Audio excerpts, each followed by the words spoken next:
नमाज को तो नहीं जाते, 4th फ्लोर पे नमाज और ऊपर आप lecture.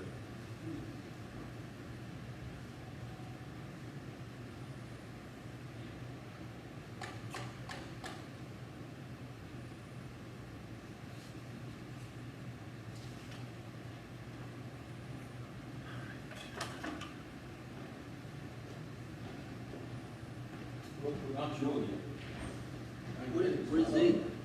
Sure, where's it? That is downstairs.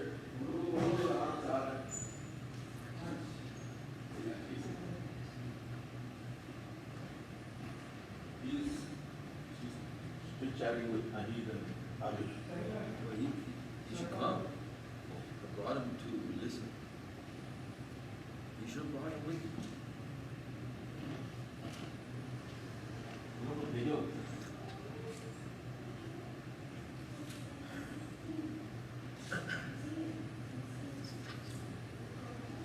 I'm going to start in a minute. Is that okay?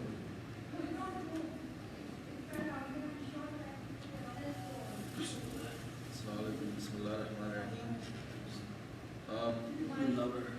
Yeah, so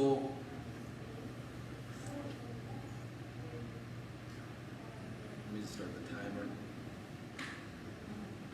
Inshallah, we'll cover in the next 30 minutes. I'm going to start with, well, I'll actually hold off on Isra and Mairaj, which is the main subject that I hope to cover. And I will turn to that in a few minutes, because I don't want certain people who are coming to miss the beginning. So I'll start with a brief introduction on the concept of Sunnah and Hadith, something that I wanted to cover during these sessions. And I wanted to explain a distinction between Sunnah and Hadith, because Hadith, as many of you may know, is the record of the Prophet's Sunnah.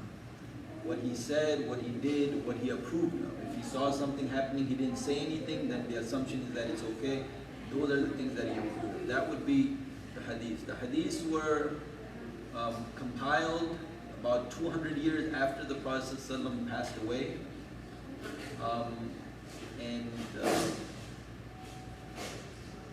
After the Prophet ﷺ passed away, and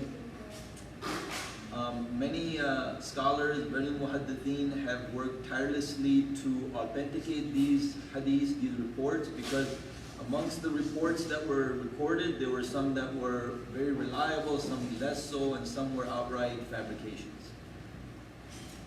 Now, I don't want to get too much involved in the discussion of hadith. This maybe many of you have already heard, but I want to cover the distinction and the big difference between Sunnah and Hadith.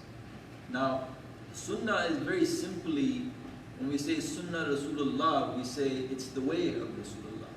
If we say Sunnat Allah, we say it's the way of Allah subhanahu wa ta'ala.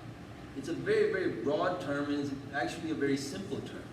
And if I was to say to any of you, it's the Sunnah of Muhammad or the Sunnah of Ahmad, and you have children, and they want to emulate you, they would emulate the Sunnah of their father. It's just a phrase that means the way, okay? The way of Rasulullah is now become synonymous with Sunnah, because his Sunnah is obviously the foremost Sunnah. Now, the big difference between a Sunnah and Hadith is that the Sunnah is definitely 100% truth and correct. Meaning if the Prophet ﷺ did something, said something, it is certainly correct. But when you see the record of that in a hadith, it may be that to repeat what is in that hadith may not be the sunnah. So, in the hadith literature, rarely do you find background information and why the Prophet ﷺ did something. You don't understand his state of mind, the context, the situation, the circumstances, what was available. So for example, when the Prophet ﷺ did wudu, he did it out of a bucket and he did like this. This is the sunnah. Now, if you think the sunnah is to do it like this, and you see the hadith that says he did this, and you associate this hadith with the sunnah, then you will be making a mistake. But if you were to think, the sunnah is to clean yourself in a way that is efficient and good with what you have available to you, then you will understand the sunnah. If, for example, the Prophet ﷺ said to someone that when you go for the Hajj, don't walk, ride. Wear your shoes, take advantage of the convenience. Because some used to think that if I walk to do the Hajj, I'll get more sawab, more reward. But he said, no. Go ahead and ride. Take advantage of any convenience you have, because in our deen, you don't get any extra reward for imposing additional hardship on yourself. Now, does that mean that we ride the camel today? No. If you understand the sunnah like that, then you will go wrong. But if you understand the sunnah is to travel in a way that is convenient as what's available to you, then you have understood the sunnah. There's a famous hadith that a woman cannot travel on a journey of greater than 3 days without a mahram, a male companion who she cannot marry. But there's another hadith less reported that the Prophet ﷺ said that a day will come when a woman will be able to travel from one side of Arabia to the other without the presence of a mahram. Now, if you listen to the first hadith and you think that the sunnah is that a woman is not allowed to travel on a journey greater than 3 days, and we know that how difficult that would be to implement today, then you have misunderstood the sunnah. But if you understand the sunnah as the Prophet ﷺ trying to watch over his community, to give them guidance, sound advice on how to protect themselves, to be cautious, to take care, to take proper precautions when you travel, then you have understood the sunnah. And you should take the precautions that you're supposed to take based on your circumstance. So, one of the questions I always ask people is, what is the sunnah? What the Prophet ﷺ did, or what the Prophet ﷺ would do today? And often it perplexes people, because when they think, well, obviously the sunnah has to do what the Prophet ﷺ did. But then you say, well, you know, the Prophet ﷺ dressed this way. Is that the sunnah? They'll say yes. Then I say, but if he was here today, he would do something different. He would dress differently. So is that the sunnah? And then there's a confusion, because what's the sunnah? If he dresses differently today, is he acting against the sunnah? Of course not.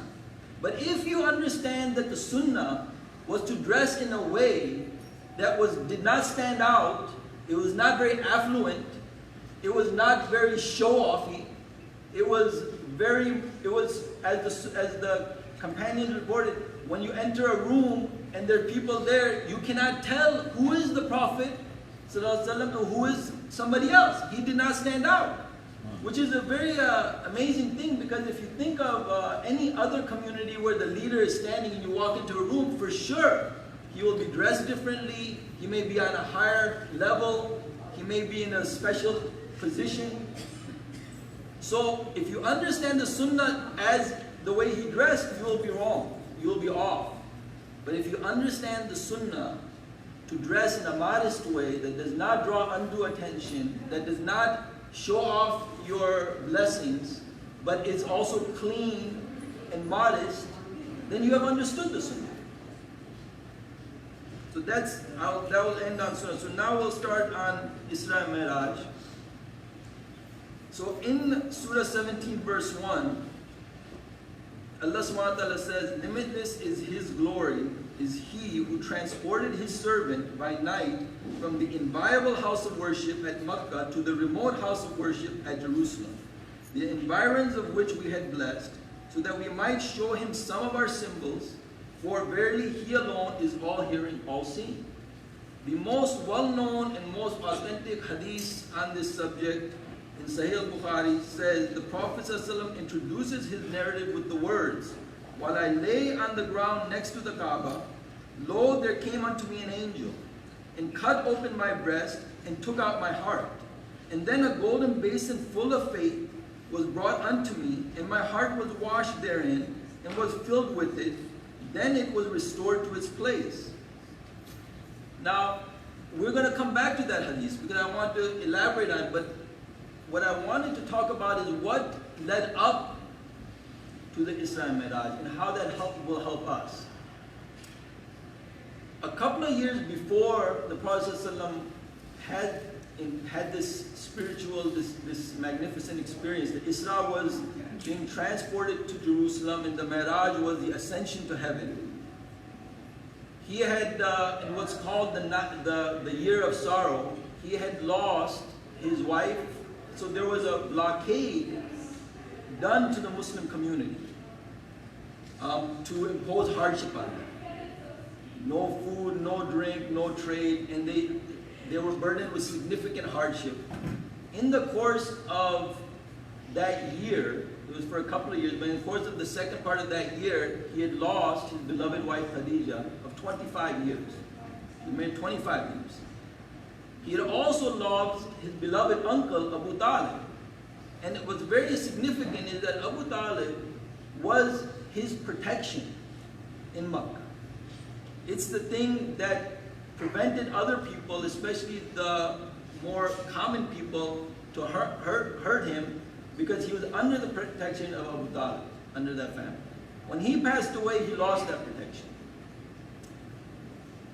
Then the violence against him increased significantly. And he was, as you can imagine, in a very, very sad and down state. At one point, he had, you can say, given up on the people of Makkah.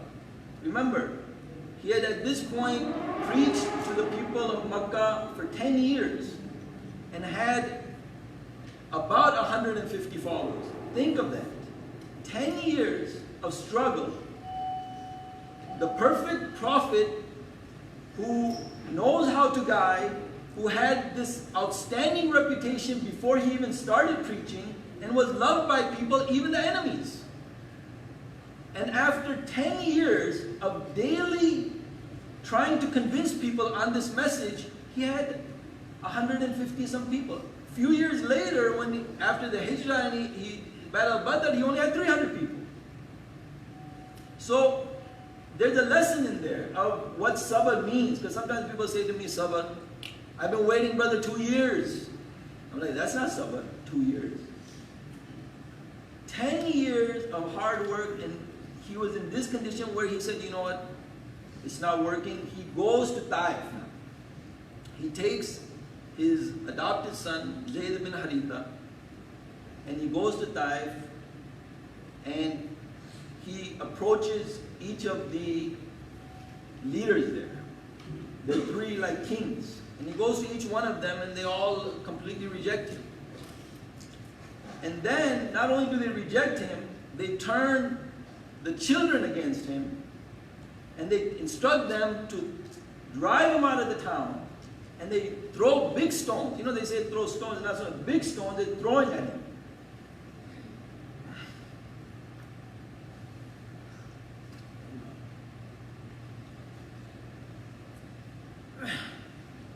So you have Zayd, who is covering him to protect him from the big stones.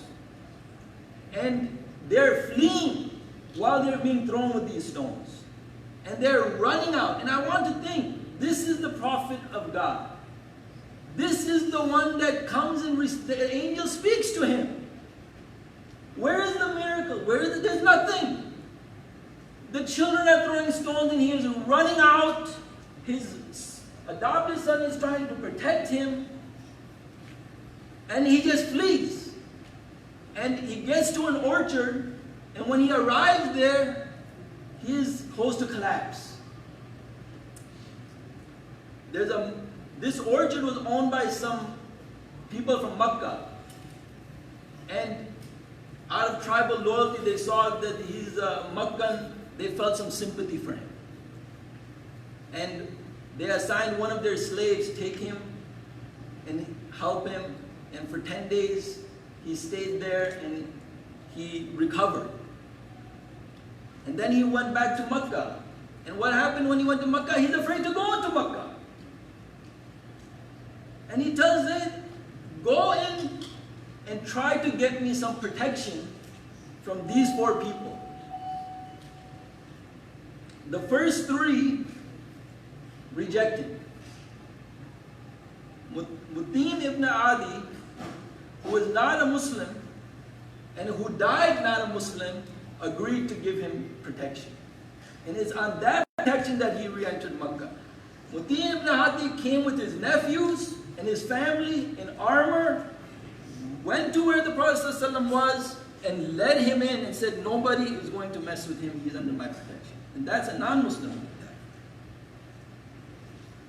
Now, when you're this broken, and you're so down, and you have suffered so much, not just now, but after 10 years, you have lost your wife, you've lost your protection, nobody is, the vast majority of people have rejected you, you are bound to be down.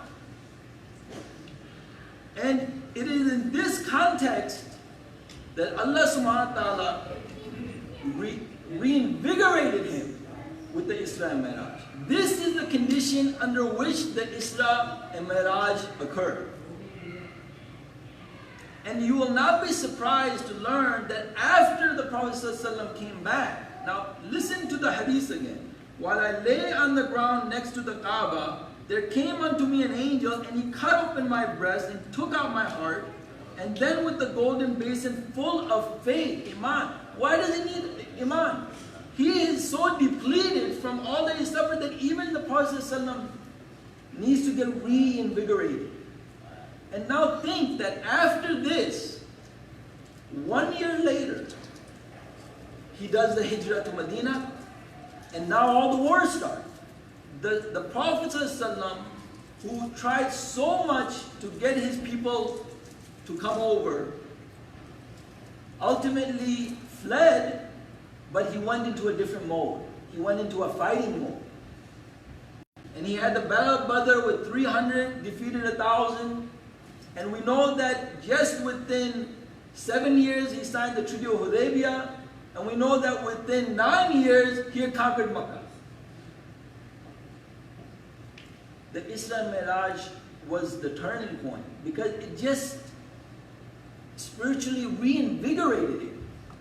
And the benefit to us is that we also get that. And we need, we shouldn't think that to be a good Muslim is that I don't have shaking in my faith, that I don't have weakness, that I don't question. The whole Quran, if you read it over and over again, is about reinforcing that this is true. To the mu'min. The Quran is only read and beneficial to the one who believes in it. And yet the Quran time and time again says, I'm not doing this for play. And certainly I will raise you again. And certainly all will be held to account. Why? Because we forget. We need reminding. We need nourishment. We need reinvigoration.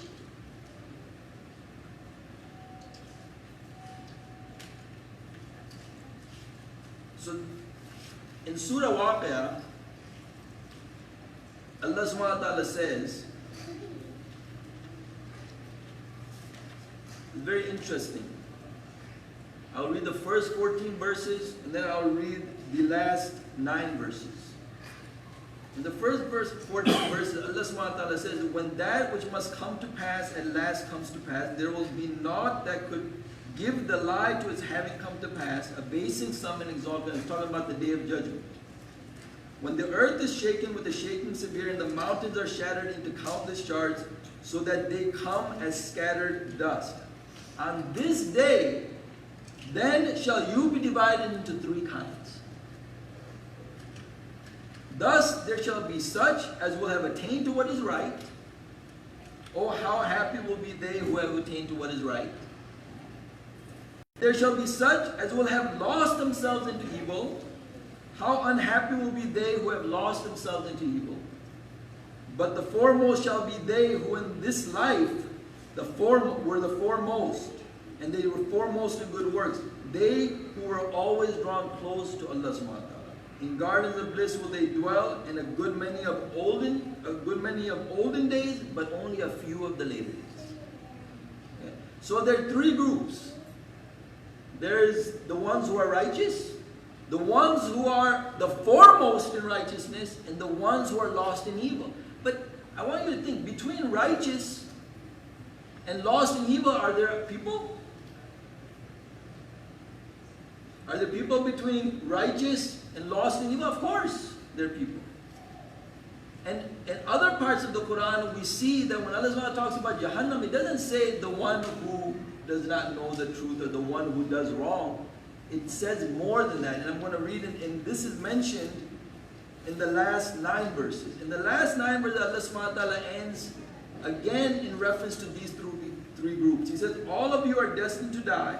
Now if one happens to be of those who are drawn close unto God, happiness awaits him in the life to come and inner fulfillment in a garden of bliss. And if one happens to be of those who have attained to righteousness, right, so the ones who are drawn close and the ones who have attained to righteousness, he too will be welcomed into paradise with words, peace be upon you, for you have attained to righteousness.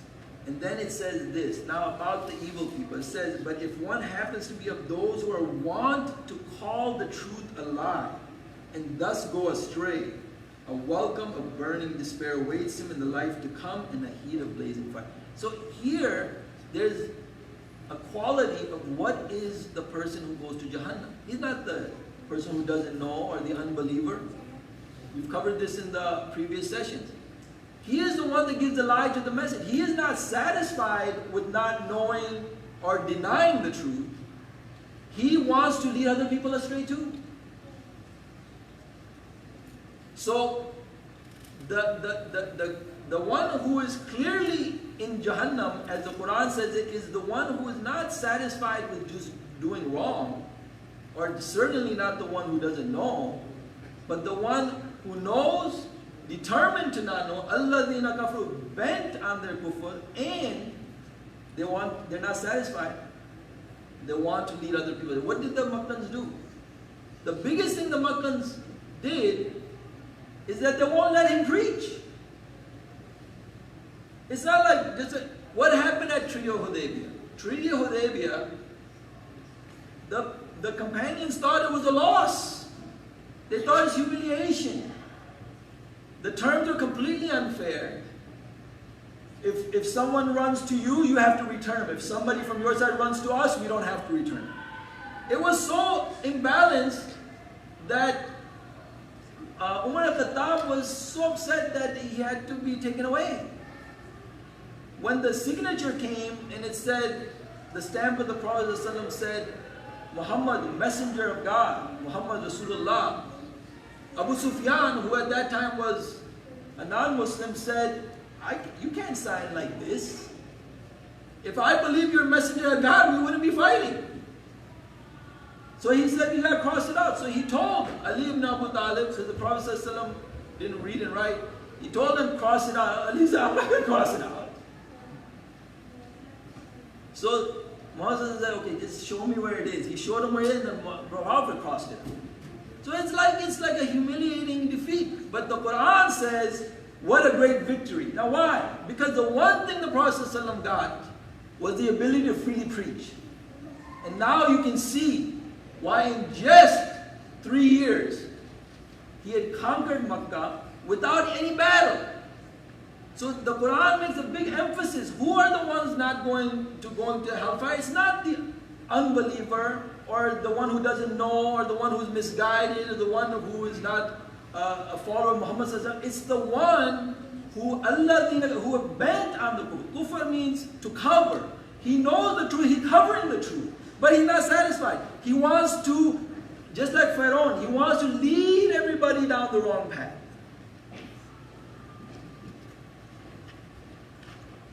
Now I'll end, we have 8 more minutes, I'll end with a very nice story